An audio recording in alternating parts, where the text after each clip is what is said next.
The sun was already dipping behind the oak trees when I arrived at the family reunion, the kind of warm, golden light that makes everything look softer than it really is.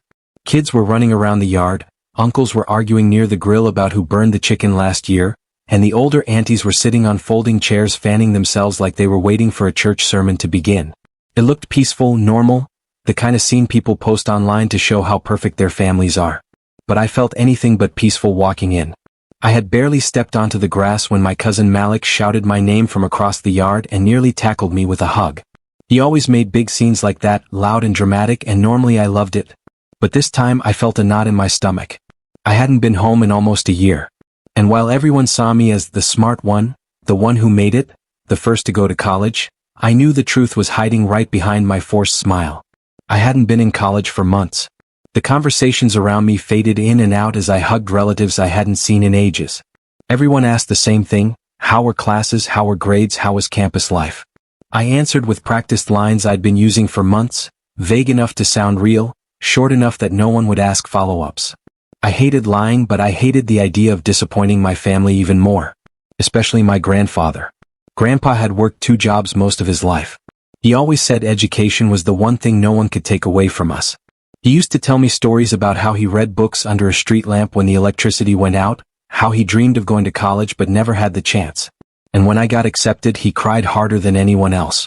So even though I had good reasons for dropping out, reasons I still struggle to talk about, I couldn't bring myself to tell him. Not yet. Not today. Not until I had something better to show him than failure. At least that's what I thought when I arrived. But life didn't care about what I planned.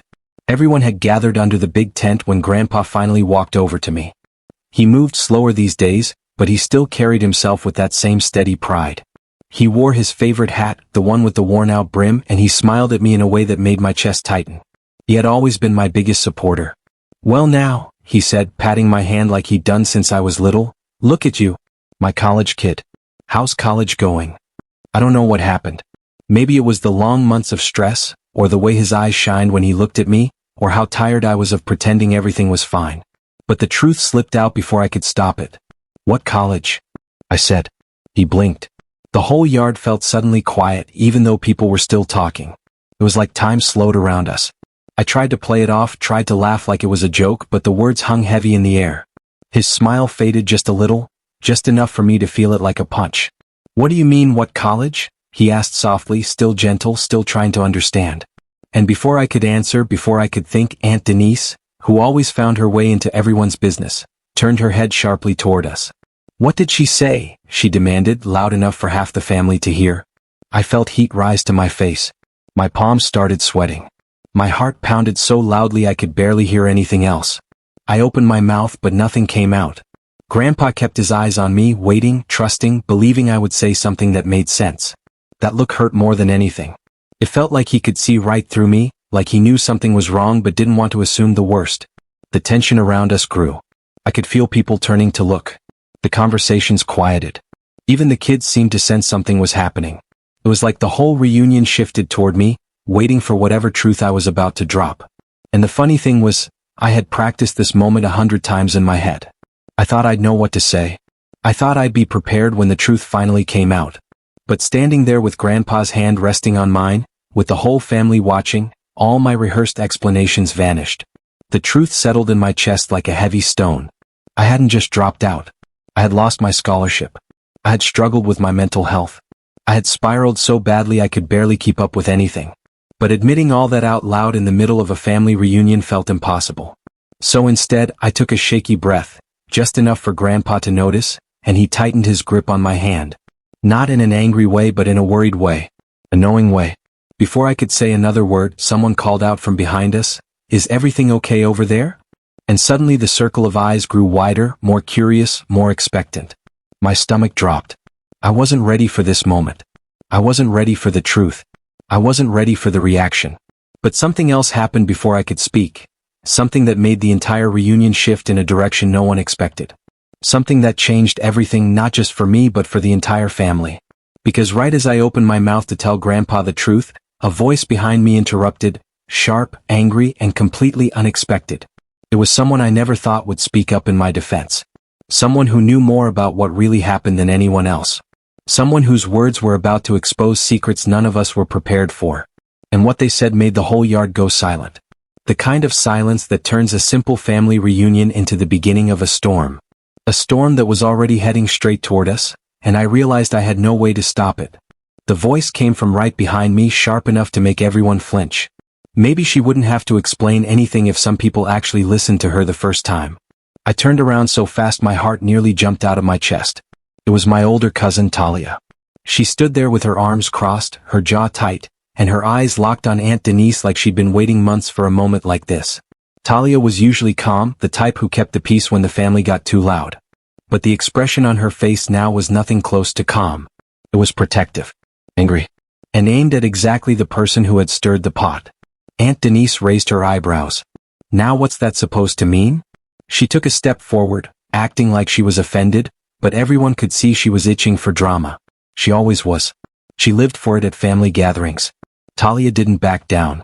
"You heard me," she said. "Not everything is your business." Around us, the murmurs started.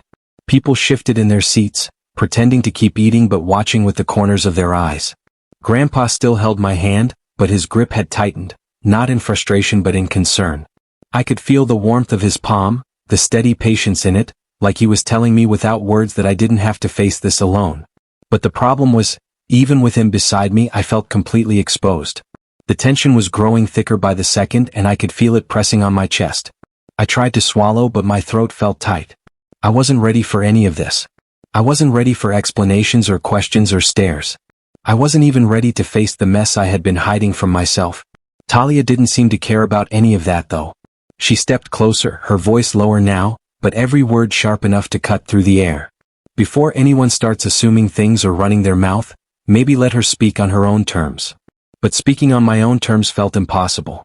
My eyes darted around the yard, landing on familiar faces that suddenly looked different. More intense, more curious, more judgmental than I remembered. I could see whispers starting, people leaning toward each other like they were collecting pieces of a story before it had even been told. Malik stood behind the picnic table with a frown, watching everything unfold like he couldn't decide whether to jump in or stay out of it. Uncle James had paused mid-chicken wing, holding it like a frozen prop while he stared at us. Even the kids had slowed down, their running turning into side glances. The whole scene felt unreal, like the kind of family drama people talk about weeks later. I wanted to disappear. Before the conversation could explode into something bigger, Grandpa gently cleared his throat, the sound soft but powerful enough to silence the murmurs. "Let the girl breathe," he said, looking around at everyone. His voice was calm, steady. The kind of voice that made people listen. For a moment, things grew a little quieter. Not calm, just quieter. But silence didn't solve anything. It just made every heartbeat louder, every second slower. I looked up at Grandpa, trying to read his expression. There was no anger there. No disappointment yet. Just worry. Deep, heavy worry. Made my chest ache. He turned back to me, lowering his voice so only I could hear it. "You don't have to explain anything you ain't ready to," he said. "But you also don't need to carry something alone that's been weighing you down." My throat tightened again. I wanted to speak, but the words stayed stuck inside me, tangled with fear and guilt. Before I could figure out what to say, another voice entered the moment, soft but steady. Maybe she didn't tell anyone because she thought it would make everything worse. It was my little brother, Isaiah. He rarely spoke up in front of the whole family, especially not during arguments. But now he stepped forward, standing beside me like he'd made a choice 10 miles outside his comfort zone. His hands were in his pockets, shoulders tense, but his eyes were serious. Aunt Denise scoffed. "And how would you know anything about it?" Isaiah stood his ground. "Because I live with her," he said plainly. "I've seen things nobody else paid attention to." Those words made the conversations around us stop completely. People who had been pretending not to watch were now fully turned in our direction. The family reunion, which had been full of laughter a few minutes ago, now felt like the opening scene of a drama no one signed up for. I felt a wave of heat run through me. Isaiah wasn't supposed to say that. At least not out loud. Not here. Not now. He glanced at me briefly, like he was silently checking if he'd crossed a line. Maybe he had. Maybe he hadn't. At that point, I didn't even know. What I did know was that he wasn't wrong. He'd seen me struggling. He'd watched me stay up late trying to figure out what went wrong, how everything had slipped so fast. He'd heard the arguments between me and Mom when the bills piled up. He'd seen the unopened emails from the college I was too scared to read. He had been there for the meltdown I pretended was just a bad day. Of course he knew. I just didn't expect him to say anything. The silence that followed his words stretched so long it felt like the air thickened. Even the wind seemed to pause. Then Aunt Denise took a long breath, like she was preparing to spill something big. "If there's something going on," she said loudly, "the family deserves to know. We've all helped her. We supported her going to college. We—" Talia cut her off again, her voice firmer this time. "Supported her? Or pressured her?" Several people shifted uncomfortably. Some looked away. Some pretended to be focused on their plates even though the food wasn't moving. I knew exactly what Talia meant. Everyone had celebrated me going to college, but at the same time the pressure had been constant. I was the one who was supposed to represent the family. The one who had to make something of herself. The one who had to break the cycle. It wasn't all bad, but it was heavy. So heavy I sometimes felt like I couldn't breathe. And when I started slipping, when the stress grew too much, I didn't feel like I could tell anyone. Not because they didn't care, but because they cared so loudly it scared me. Grandpa looked between all of us, his expression shifting into something more serious. "This ain't how we handle things," he said. Not with pointing fingers and shouting. But shouting was exactly what was about to start. Before anyone could calm down, Mom, who had been inside helping refill trays, walked out holding a bowl of macaroni salad. She froze halfway across the yard when she saw the way everyone was gathered. Then her eyes landed on me and her whole face changed. "What's going on?" she asked, her voice wary. Uncle James answered before anyone else. "Apparently there's something we don't know about college." The bowl in Mom's hands tilted slightly and she steadied it quickly. Her eyes locked onto mine, searching for the truth I hadn't told her. My chest tightened again. She deserved answers. She deserved an explanation. But I wasn't ready. Not with everyone watching. Not with emotions boiling. She set the bowl down on the table carefully and walked toward me, slow and deliberate. The closer she got, the more uneasy I felt. "Tell me," she said softly. The family leaned in, the air thick with curiosity and worry. I felt surrounded, trapped between truth and fear. I opened my mouth. But before I could say anything, before even a single word formed, another voice rose from the back of the yard, louder than all the rest, filled with a shock that made everyone whip their heads around. It was a voice none of us expected. A voice that shouldn't have known anything about what was happening. And the words they shouted changed everything, again. So much so that the entire family reunion felt like it had been flipped upside down. The voice came from the far edge of the yard, loud enough to slice straight through the tension that had already tightened around us like a rope. "Did she finally tell y'all what really happened?" Every head turned. Standing near the back fence was Mr. Lewis, our next-door neighbor from childhood. I hadn't even seen him walk in. He wasn't family, but for some reason he always got invited to big gatherings. Sometimes he brought pies. Sometimes he brought drama. Today it looked like he brought both. My stomach dropped. He wasn't supposed to know anything. At least that's what I thought. But the way he said it, so confident, so loud, made my skin prickle. Mom's eyes snapped toward him, confused. Grandpa frowned. Aunt Denise was already leaning forward like she was catching the scent of a new scandal. Mr. Lewis stepped closer, shaking his head. "I told you she shouldn't have been going through all that alone," he said, directing his words mostly at Mom. "But nobody listens to the neighbor." Mom stiffened. "What are you talking about?" she asked slowly, her voice controlled but tense. He looked at me, then really looked like he was waiting for me to confirm something. But I couldn't even form a thought, let alone a sentence. My heart thudded so loudly it drowned everything else out. The whispers started again. Quiet at first, then louder. "Going through what? What does he know? What happened?" I felt like the ground was tilting under me. Talia stepped in front of me slightly, not blocking me completely but shielding me enough to make a point. She glared at Mr. Lewis. "If you're going to say something," she said, "then say it clear." He looked torn for a moment, like he was deciding if he should speak or back out. But Mr. Lewis was never one to stay quiet when he had an audience. "I saw her," he said finally. "All those nights. Saw the lights on in their house at 3 a.m. Saw her sitting on the steps crying. Saw her arguing on the phone. Saw the envelopes stacking up. Saw her coming home looking like she'd been running from something." The words felt like punches. Not because they were wrong, but because they were true. Mom's face tightened and she turned sharply toward me. Not angry, more alarmed. "Why didn't you tell me?" she whispered. I couldn't answer. My throat was burning. My hands were shaking. It wasn't supposed to come out like this. Not in front of everyone. Not in a backyard filled with folding chairs and paper plates and people who love drama more than honesty. Isaiah shifted beside me, frustrated. Because she knew people would react like this, he said, voice trembling with anger he didn't usually show. A few aunts murmured things like, "Lord have mercy," and "This is too much," while Uncle James muttered something about kids these days, which only made Malik glare at him like he might explode. The air didn't just feel heavy now, it felt dangerous. Like one wrong word could tear something open that none of us could close again. Grandpa finally released my hand, but only so he could straighten up and walk toward Mr. Lewis. "You mean well," he said, his voice steady, "but this ain't your place." Mr. Lewis looked down, but he didn't back away. "Maybe not," he said. But I got tired of watching her act like she was carrying the whole world by herself. And just like that, another wave of whispers rippled across the yard. Mom's voice broke through them. Carrying what? What was she dealing with? Everyone stared at me again. My mouth went dry. I felt tears pressing behind my eyes, but I refused to let them fall here. Not in front of everyone. Not like this. I looked away, staring at the grass, wishing it would swallow me. Malik stepped forward suddenly, hands raised like he wanted to stop the whole scene. "Can y'all chill for a second?" he said, looking around. "She's clearly overwhelmed." But Aunt Denise crossed her arms. "We are trying to get answers," she snapped. "She owes us that much after all the support we—" Talia's voice cut like a blade. "She doesn't owe you anything." That shut Aunt Denise up for maybe half a second, but only half. "Excuse me? I've always been there for her." "You've always been there to comment," Talia shot back. "Not help." Gasp. More whispers.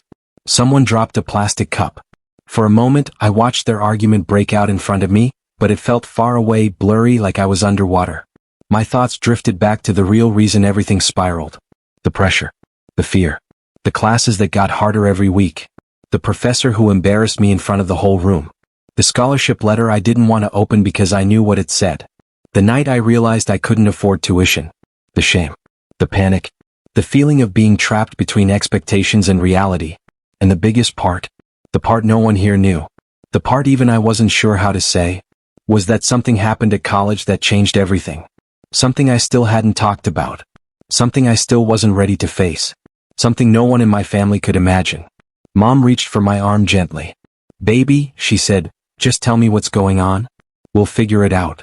Her voice cracked. "Just don't shut me out." I opened my mouth again, wanting, maybe even needing, to let something out. But before I could speak, someone else stepped forward. It was my uncle on my dad's side, someone who rarely attended reunions. He had sunglasses perched on his head and an expression that didn't match the rest of the family's confusion. He looked worried. Like he already knew a piece of the story no one else did. He cleared his throat. "Maybe," he said quietly, "this isn't the place." Mom spun toward him. "Do you know something?" A few relatives turned to look at him. His jaw tightened. He looked at me and there was something in his eyes. An apology, maybe? Or guilt. The tension in the yard shifted again, deeper this time, like the ground itself sensed there was more beneath the surface than anyone realized. Grandpa stepped closer to him. "What do you know?" he asked, voice steady but stern. My uncle hesitated. Everyone could feel it. The story wasn't just about me dropping out. There was something else. Something bigger. Something connected. And he knew it. The entire yard waited for him to speak. He opened his mouth. And then suddenly, from the other side of the tent, someone screamed. Not a dramatic scream, an actual scared scream. Plates toppled. Chairs scraped. People jumped to their feet. The whole reunion erupted into chaos. And just like that, the truth, whatever it was pushed aside as everyone turned toward the new disaster unfolding behind us. Leaving everything about my secret hanging in the air, still unanswered, still growing heavier by the second. And I knew. Nothing was going to stay hidden for much longer. Everything happened so fast that for a moment my mind couldn't keep up. 1 second the family was demanding answers from me, and the next the scream cut through the air like something sharp. It wasn't the kind of yell someone made when they spilled food or got stung by a bee, it was the kind that froze your blood for a second. People rushed toward the sound coming from near the dessert table under the tent. Chairs tipped over, kids were pulled aside, and voices rose in confusion. I felt my heart racing again, pounding so hard it made my vision blur for a second. My legs felt heavy, but somehow I moved with everyone else, caught in the rush. Mom grabbed my wrist and pulled me closer to her side like she suddenly remembered I was her daughter first before I was a problem to solve. Grandpa moved with surprising speed, His eyes narrowed with protective focus. The whole family seemed to tighten into one panic circle. As we got closer, I saw Aunt Kim standing with both hands pressed to her mouth, trembling. She was pointing at the ground near one of the folding chairs. People were gasping, whispering, backing up. For a moment, no one knew what exactly they were seeing. Then I saw it too. On the grass, near the leg of the table, was a torn envelope. A familiar one. The kind I'd been hiding for months. My breath caught in my throat. No. Someone must have knocked it out of my bag when they brushed by me earlier. I hadn't even realized the zipper wasn't fully closed. Now the envelope lay open, the paper slightly crumpled, the college's logo clear as day at the top. The letter. The letter I'd avoided showing anyone. The letter that changed everything. Mom stared at it like it was something dangerous, then at me. "Is that?" she whispered. I wanted to say no. I wanted to deny it. But the silence around us grew thick again, pressing down on me until I couldn't breathe. Talia reached down and picked up the envelope slowly, carefully unfolding the paper inside. She skimmed it once, then twice. Her eyes tightened and she exhaled softly, like everything suddenly made sense. Isaiah looked at me with wide eyes. He knew what it was. He'd seen me shove it deep into the back of my drawer weeks ago. Aunt Denise pushed forward, but Talia stepped back, blocking her view. "You don't need to read this," she warned. "Oh, please," Denise snapped. "If it's about college, then the family has a right." "No," Talia said sharply. "Not this." Her tone made even Uncle James pause. That was rare. Mom finally spoke, voice shaking. "Give it to me." Talia hesitated for a long moment. It wasn't disrespect, more like she was trying to protect me from what she already knew was coming. But Mom was Mom. And when she held out her hand again, her fingers trembling, Talia finally placed the letter into her palm. The yard went silent. The kids stopped whispering. Even the wind seemed to pause. Mom unfolded the letter and started reading. Her expression changed with each line. First confusion, then shock, then something deeper, something heavy. I felt the world tilt. My legs went weak. And then Grandpa stepped beside Mom, gently touching her elbow. She handed him the letter without a word.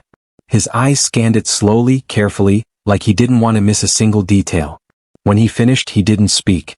He just stared at me in a way that made my chest burn. Not angry. Not disappointed. Just hurt. And worried. So deeply worried that I felt it like a weight crushing my ribs. Around us, people started whispering again. "What is it? What does it say? Is she in trouble?" I knew something was going on, someone murmured. I wanted to scream at them to stop. To shut up. To leave me alone.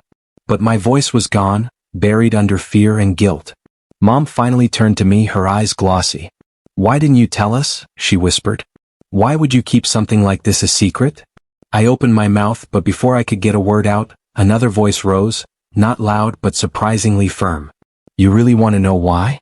It was my uncle, the one who rarely showed up, the one who had been watching everything quietly from the side. He stepped closer, pushing his sunglasses onto his head. His expression was tight, like he'd been holding something in for a long time. Mom stared at him. "What are you talking about?" He swallowed hard.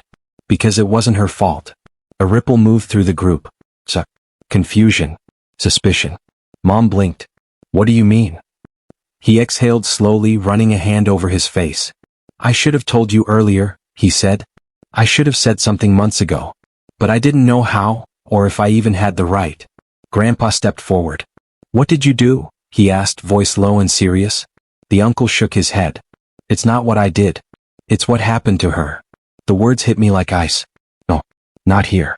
Not like this." My chest tightened and my hands began to shake.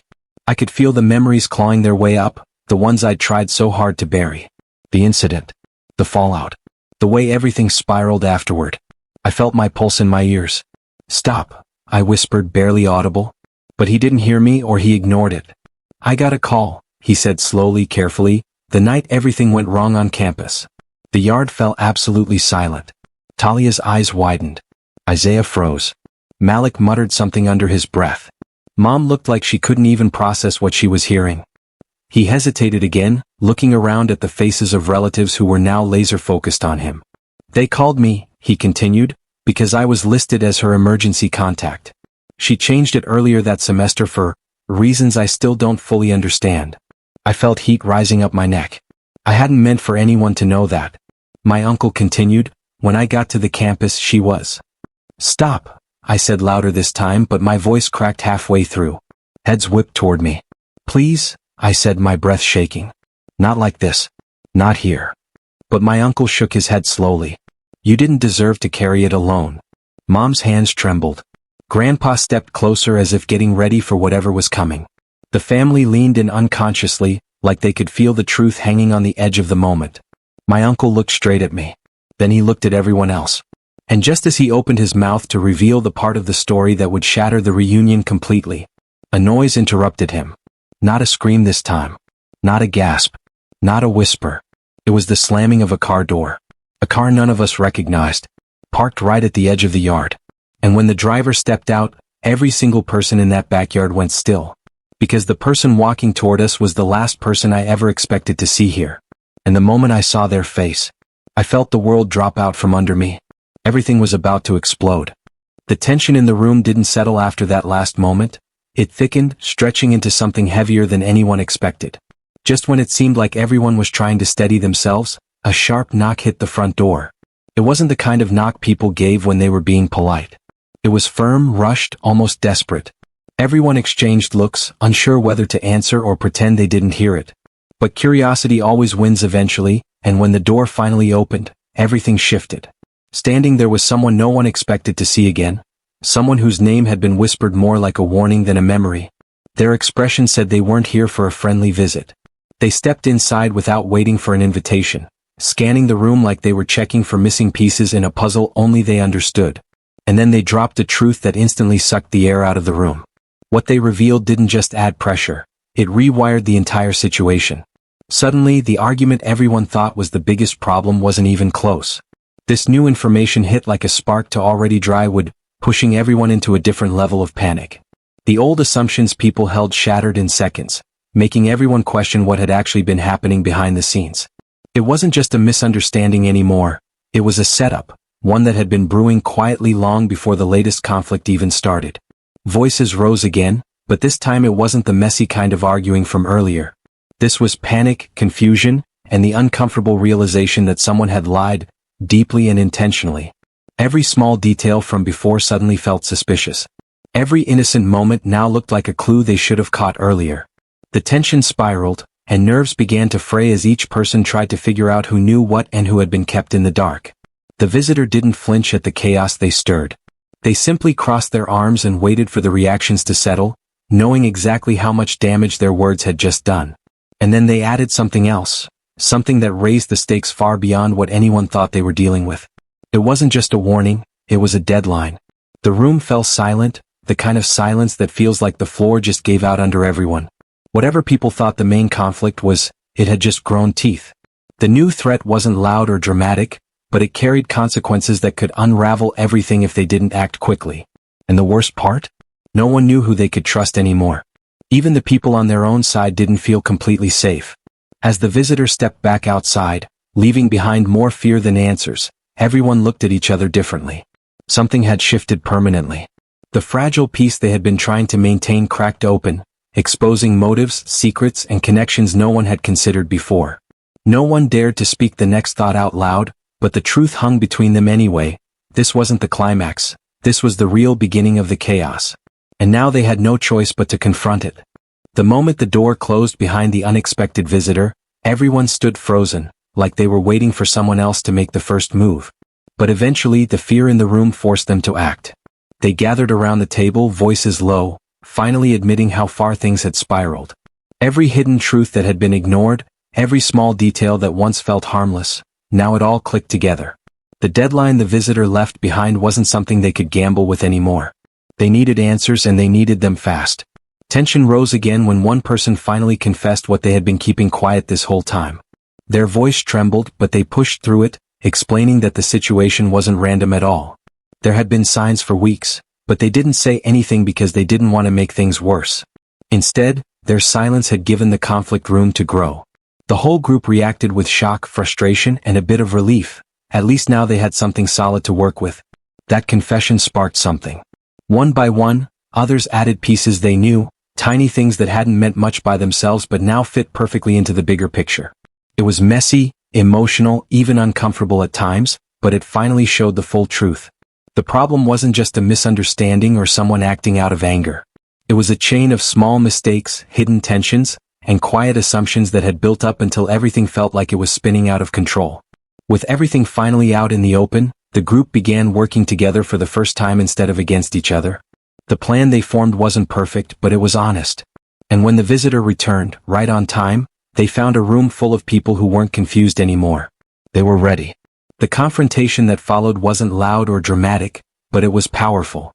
Everyone stood their ground, calmly explaining what they now understood and making it clear they weren't going to be pushed around by fear anymore. The visitor didn't expect the unity, and for a moment their confidence cracked. They tried to walk back parts of their warning, but it was too late. The truth had already settled, and the group wasn't intimidated anymore. The tension finally split open, and the main conflict, this shadow hanging over everyone, finally lifted. Just when the relief started to settle in, the final twist arrived. As the visitor turned to leave for the second time, they paused at the doorway and revealed one last detail, something they had held back the entire time. It wasn't a threat or a warning, just a quiet piece of truth that changed the way everyone saw the whole situation. The original problem hadn't started with anyone in the room. It had come from someone they all trusted, someone who wasn't even present to defend themselves. A person whose decisions had quietly set every event into motion long before the arguments began. The room went still again, but this time the shock didn't carry fear with it. Instead, it brought a strange mix of closure and disbelief. The conflict they had spent so much time fighting over had roots none of them saw coming. It didn't undo what they had resolved, but it shifted the way they understood everything that had happened. And as the visitor finally walked away for good, the group looked at each other with a new kind of clarity. They had faced the worst of it, and they had come out stronger than they thought. The story didn't end with chaos. It ended with awareness, connection, and a quiet promise that they wouldn't let hidden truths pull them apart again. When the door finally closed behind the visitor, the silence that followed felt completely different from the earlier tension. It wasn't heavy or frightening anymore. It was the kind of quiet that lets people breathe after spending too long holding everything in. Everyone stood there for a moment, like they needed time to process the last piece of truth that had been dropped on them. It wasn't easy hearing that someone they trusted had played such a big role in everything that unfolded, but knowing the full story somehow made the room feel lighter. No more guessing. No more confusion. Nothing lurking in the shadows. People slowly sat down again, almost unsure what to do now that the conflict had finally settled. It felt strange transitioning from weeks of stress to the beginning of calm, like learning how to walk again after running on adrenaline for too long. But with the pressure lifted, conversations started naturally. The first one who spoke didn't bring up blame or anger. Instead, they asked how everyone felt. That simple question opened the door to a real conversation. One filled with honesty, soft voices, and small emotional releases that had been waiting for the right moment. As each person shared, the atmosphere shifted even more. Frustration mixed with relief, sadness mixed with gratitude, and slowly the story behind the chaos started to reshape itself. Instead of being a mess caused by secrets and mistrust, it became a reminder of how easily people drift apart when they stop communicating. It showed how assumptions can grow into storms, and how silence can become louder than words. The family realized they weren't just dealing with the crisis, they were dealing with years of not talking openly. This conflict had pulled those flaws into the light. Someone suggested they take a moment to acknowledge what they had learned. It wasn't a formal suggestion, just something said out loud with sincerity. And surprisingly, everyone agreed. They talked about how misunderstandings had taken control, how important it was to check in with each other, and how easily things fall apart when people don't feel safe sharing what's really going on. They didn't pretend that everything was perfect now. They just admitted they wanted to do better. That honesty alone felt like a small victory. The second subplot that had been hanging around, about the person whose actions unknowingly triggered everything, also found its resolution. Later that evening, someone managed to reach out to them, not in anger but with a calm desire to understand. And when that person explained themselves, it became clear that they never intended harm. They made choices they thought were best, unaware of how those choices would set off a chain reaction. Hearing that softened any remaining bitterness. It didn't excuse everything, but it made forgiveness feel possible. And that was enough for now. Over the next few hours, the house transformed from a place full of tension to one filled with soft laughter and genuine connection. People moved around more freely, helping each other clean up the mess left behind from earlier arguments. Conversations overlapped, small jokes were shared, and someone even started making food because they said everyone needed something comforting. It felt like rediscovering what family was supposed to feel like. As they sat around eating together, something subtle but powerful settled into the group. A feeling that the worst had passed, and that the story wasn't ending with broken pieces scattered everywhere. Instead, it was ending with people choosing to rebuild, slowly, carefully, but willingly. Even those who usually stayed quiet found themselves joining in, opening up about things they had been carrying alone for too long. The shared vulnerability brought them closer than anything else could have. One person pointed out how strange it was that everything had started with a simple question, one that seemed harmless on the surface. That question had pulled buried truths into the open, pushing everyone into a journey they didn't expect. But now, sitting together after everything, they admitted that maybe it was a blessing in disguise. It forced them to look at parts of their relationships they had ignored. It pushed them to talk, to listen, to care more intentionally. It taught them not to assume they knew someone's story just because they shared the same blood. The final twist the visitor had revealed didn't disappear from their minds, but instead of leaving them shaken, it made them curious about understanding each other better.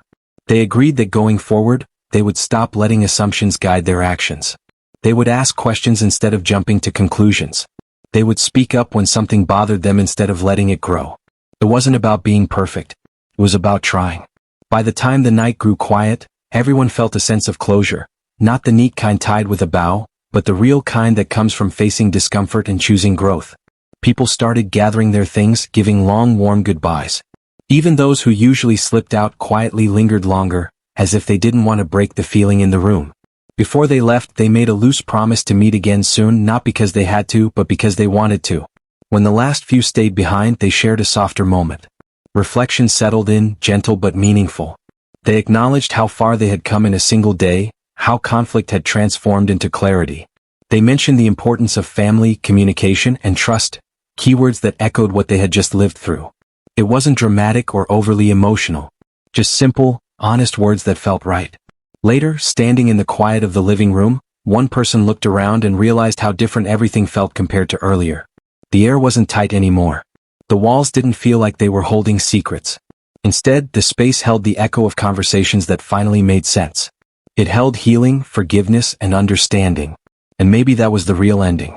Not the twist, not the confrontation, but the decision everyone made afterward, to move forward instead of staying stuck in anger. They turned off the lights, feeling lighter than they had in a long time. There was no fear of what tomorrow might bring, no lingering confusion. Just a quiet sense of peace and the knowledge that even the most complicated stories can find their way to a natural ending when people choose honesty over silence. As they walked out and closed the door behind them, the story didn't feel like a disaster anymore. It felt like a turning point, one that reminded them that every conflict, no matter how intense, carries the chance to teach, heal, and bring people closer when handled with care. And that was enough.